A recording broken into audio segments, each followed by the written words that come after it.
창세기 7장 보겠습니다. 6장 9절부터 시작된 이 노아의 이야기가 9장 29절까지 이어지는데요. 그 가운데서 이제 7장에서 드디어 홍수가 시작되는 장면이 나옵니다. 7장 1절에서 4절은 노아와 인류의 행위에 대한 하나님의 평가와 심판이 선포됩니다. 그리고 7장 5절에서 16절은 노아가 하나님께서 말씀하신 대로 준행하였고 그리고 방주에 들어간 것들에 대해서 말씀을 해줍니다. 그리고 7장 17절에서 24절은 홍수가 40일 동안 계속되는 이야기랑 물이 150일간 땅에서 넘쳤다라는 것을 말씀하고 있습니다. 그리고 노아 홍수는 하나님의 계획과는 달리 이 인류의 죄악으로 인해서 이 땅이 더 이상 소망이 없는 상태였다는 것을 증명해 주는 사건이 됩니다. 노아의 방주라고 할 때 이 방주는 히브리어로 테바입니다. 그런데 이건 출애굽기에서 모세를 이것에 담아서 나일강에 띄우게 되거든요. 그게 뭘까요? 모세를 태운 갈대 상자 기억하시죠? 모세의 어머니가 이제 애굽의 바로가 2살 이하 아이들, 남자 사내 아이 다 죽이라고 했기 때문에 모세를 더 이상 몰래 키울 수가 없어가지고 갈대 상자에다가 역청을 발라서 그렇게 나일강에 띄웁니다. 그때 모세를 담은 그 갈대 상자가 테바입니다. 그 갈대 상자에도 역청을 발랐어요. 노아는 120년간 뚝딱거리면서 노아의 방주를 만듭니다. 그것도 산 꼭대기에서. 그는 그동안 수많은 사람들의 조롱을 받았을 겁니다. 그렇게 만든 그 노아 방주의 그 목재가요, 탄소 연대를 측정하는 그 과학자들이 측정을 해봤을 때 4800년대, BC 4800년대로 추정이 되었다고 합니다. 그만큼 과학적으로도 증빙이 되었다라는 거죠. 이 노아 방주는. 이제 드디어 시작된 홍수 이야기 한번 보겠습니다. 7장 1절 여호와께서 노아에게 이르시되 너와 내 온 집은 방주로 들어가라. 이 세대에서 네가 내 앞에 의로움을 내가 보았음이니라. 너는 모든 정결한 짐승은 암수 7씩 부정한 것은 암수 2씩을 내게로 데려오며 그럽니다. 여기 1절에서 노아는 20년간 이 방주 정말 지으면서 몇 번이고 어쩌면 도대체 비라는 걸 알지도 못하는 시절에 시작됐잖아요. 그러면 얼마든지 하나님께 반문할 수도 있고 중간에 순종 못하겠다고 그렇게 할 수도 있었겠지만 그가 얼마나 신실하게 그 일을 행했던지 하나님께서 그에게 의로움을 보았다라고 말씀을 하세요. 그러면서 결국은 이 방주로 들어가라고 합니다. 노아가 120년간 어찌 보면 하나님의 명령이니까 하나님을 위해서 한다고 했을 수도 있을 거예요. 하지만 그것이 결과론적으로는 자기 가족이 거기 타게 되니까 하나님의 일이라고 생각한 것이 자기의 일이 된 거죠.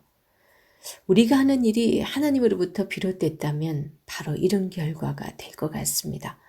그리고 이제 2절에서 보면 정결한 짐승은 암수 7씩, 부정한 것은 암수 2씩 데려오라고 합니다. 왜 그랬을까 곰곰이 생각을 해보니까 정결한 짐승은 하나님께 제사를 드릴 때 그게 필요했던 거죠.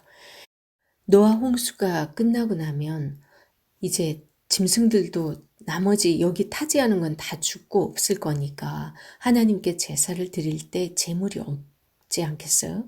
그러니까 7쌍을 방주에 타게 하고 부정한 것은 2쌍씩. 근데 이런 거에서도 왜 하나님께서는 정한 짐승만 태우면 되지 왜 굳이 여기도 부정한 짐승을 같이 태웠을까? 참 그건 우리가 의아한데요. 하나님께서는 모든 것의 조화를 이루기 위해서 다 지금도 악인과 의인을 그냥 함께 두고 있지만 그때 다 두었다고 봅니다. 생태계를 유지하는 데는 모든 것이 다 필요했던 거죠. 어쩌면 오늘날도 하나님께서는 우리에게 각자의 구원의 방주를 지으라고 말씀을 하실 겁니다. 그러면서 그 속에 실을 때 정한 짐승을 이렇게 더 많이 실으면서 하나님과의 예배를 언제나 염두에 둘 것을 우리에게 원하지 않으실까 하는 생각이 들었습니다.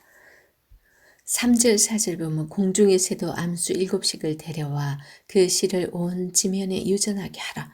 지금부터 7일이면 내가 40주야를 땅에 비를 내려 내가 지은 모든 생물을 지면에서 쓸어버리리라. 하나님께서는 비록 인류의 그 죄악으로 인해서 이 땅을 심판하시지만 하지만 또 재창조를 계획하고 계시기 때문에 필요한 하나님의 그 피조물들을 이 방주 속으로 다 태웁니다. 5절 노아가 여호와께서 자기에게 명하신 대로 다 준행하였더라. 이것이 굉장히 중요합니다. 어떻게 명령하시든 우리 같았으면 하나님 그렇게 다 그 한 곳에서 우리랑 그 짐승들이랑 다 어떻게 해요? 별 생각이 다 들었을 것 같지 않으세요? 사실 120년 동안 그 방주를 짓는 것도 노아가 자기 마음대로 지을 수 없었어요. 하나님께서 명령하신 대로 그대로 지어야 했죠. 하나님께서는 성막도 하나님이 주신 식양대로 하라고 말씀하셨고 방주는 사실 키도 없어요. 그죠? 닷도 없고. 우리는 방주의 특징을 잘 봐야 됩니다. 우리가 키가 있거나 닷이 있으면 내가 방향을 조정해서 원하는 곳으로 갈 수 있지만 하지만 하나님께서는 내가 원하는 곳으로 가는 것이 구원이 아니라 지금 하나님께서 원하시는 대로 우리가 서 있길 원하는 게 또 방주이기 때문에 하나님께서는 키도 만들지 않고 닷도 만들지 않습니다. 오직 방주를 세상 가운데 떠있게 하는 목적이었습니다. 그렇듯이 이 세상의 계획이나 세상의 욕심이 들어오게 되면 어떻게 될까요? 침몰하게 되겠죠. 방주의 특징이라는 거 꼭 기억해 두시기 바랍니다.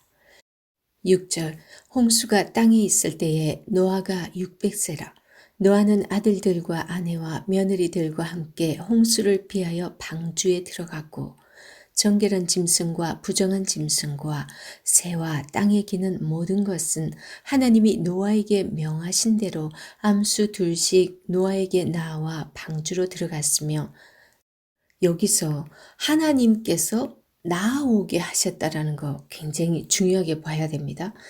노아가 그 동물들을 진두지휘해가지고 데려오고 줄 세우고 이런 게 아니었어요. 모든 지금 이 땅의 질서를 이 피조물들을 하나님께서 다스리고 계시다는 그 의미이죠. 그들이 하나님의 명령대로 지금 방주로 나아오고 있는 그런 모습입니다. 이렇듯 짐승들은 하나님의 그 뜻 가운데 하나님께서 나오게 하는 놈들은 아무도 말썽 부리지 않고 정확한 방향을 찾아서 이렇게 정확하게 방주로 들어가게 됩니다. 유독 인간들만 뜻대로 하지 않죠. 10절 7일 후에 홍수가 땅에 덮이니 노아가 600세 되던 해 둘째 달 곧 그 달 11의 날이라.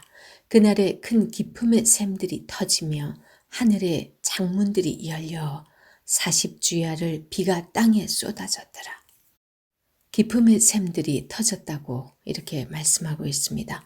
우리 창세기 1장에서 그 둘째 날에 물이 궁창 위의 물과 궁창 아래 물로 이렇게 나뉘었잖아요. 그 궁창 위의 물이 지금 다 지금 쏟아져 내려오고 있는 그런 상황입니다.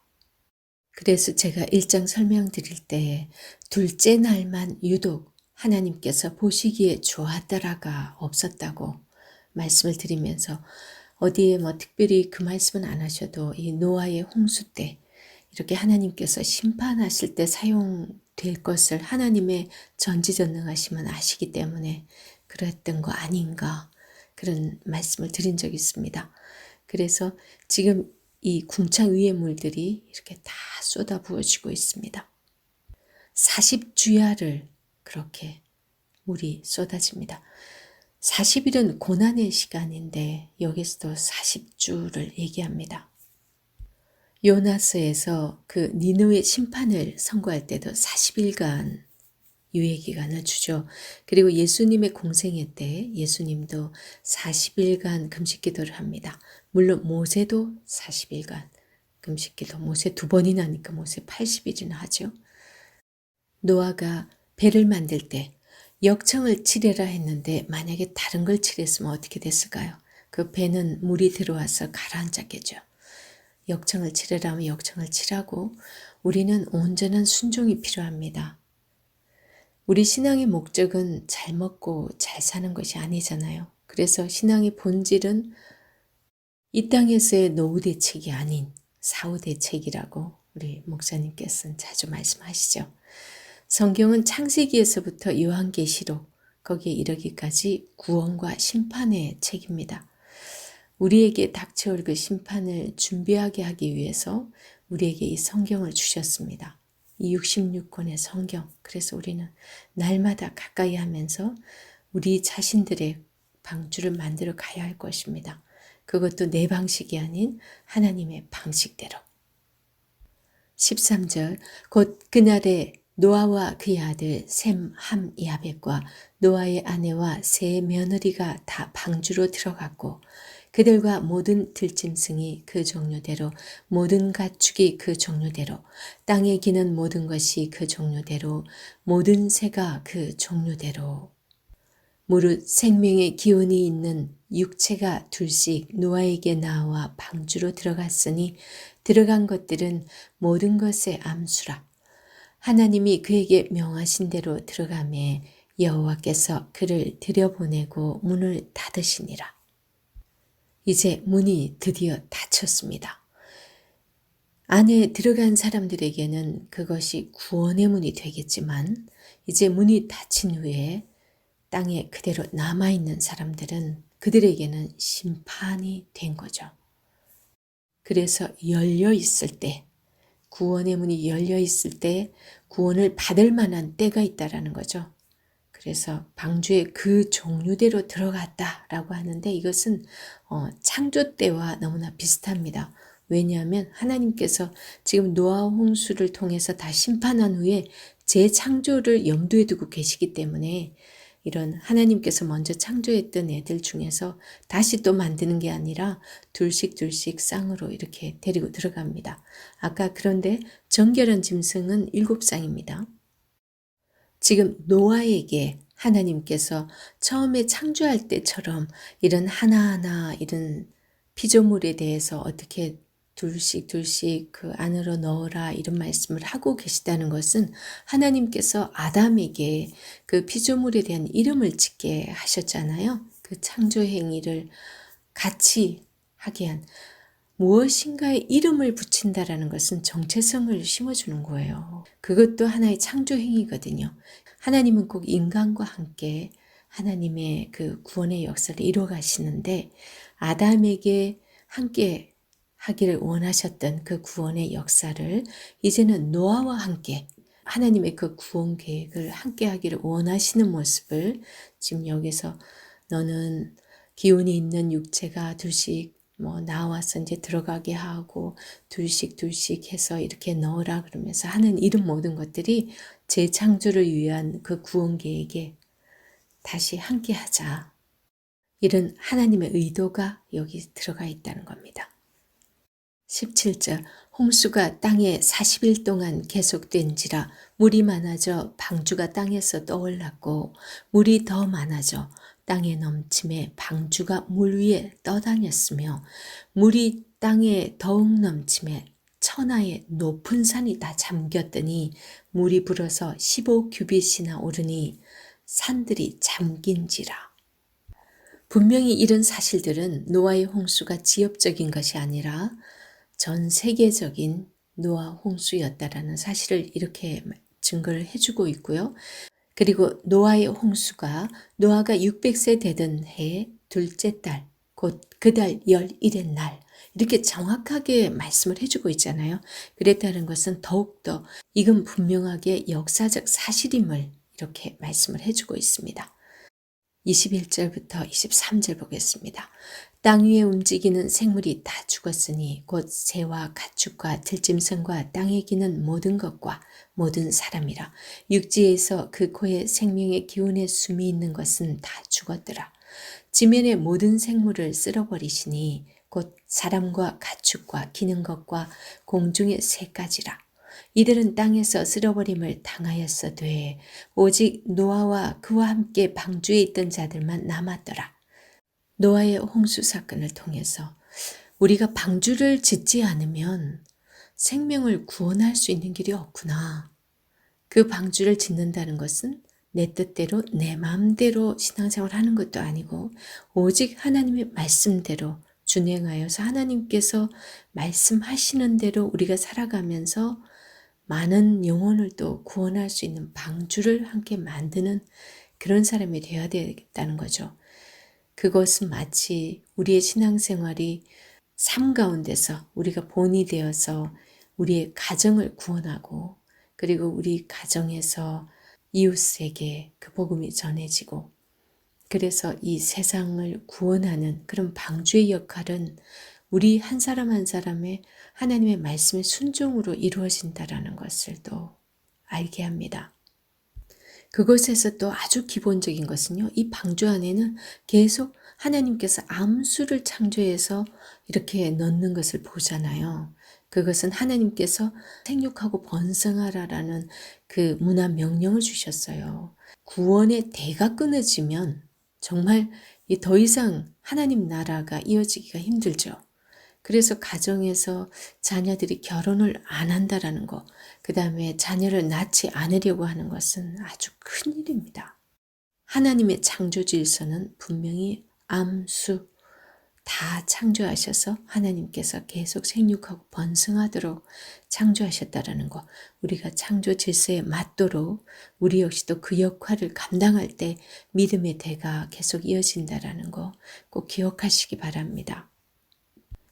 홍수 심판을 두고 베드로 전서에서는 그들은 노아의 시대에 복종하지 아니하던 자들이라 이런 표현을 씁니다. 오늘날에도 수많은 사람들이 하나님의 말씀 무시하죠. 그리고 믿는 자들조차도 말씀대로 사는 자가 참으로 찾기 어렵습니다. 그래서 이 시대가 양심이 사라져가고 있는 그런 모습들을 많이 볼 수 있는데요. 점점 심판의 때가 가까워져 오고 있는 게 아닌가 하는 생각이 듭니다. 그런데 주님께서 오래 참으시는 그 이유를 또 베드로 후서에서는 그러죠. 주께서 오래 참으사 아무도 멸망하지 않고 다 구원을 얻게 하려 함이라 그렇게 분명히 말씀하셨어요. 그리고 마지막 절 24절에 물이 150일을 땅에 넘쳤더라 그럽니다. 이런 말씀을 두고서 심판은 한시적이지 계속 심판으로 끝장내는 게 아니라는 걸 또 알게 합니다. 우리가 이 땅에서 그 심판의 기간 이후에 우리가 정말 하나님의 말씀대로 잘 살아내고 그렇게 해서 새하늘과 새 땅에 들어가게 되면 영원한 하나님 나라가 이어집니다. 그래서 이 땅에서의 이 잘못에 대한 건 분명히 또 심판은 받아야죠. 그 심판의 기간이 한시적이라는 것을 또 이렇게 표현해 주고 있습니다.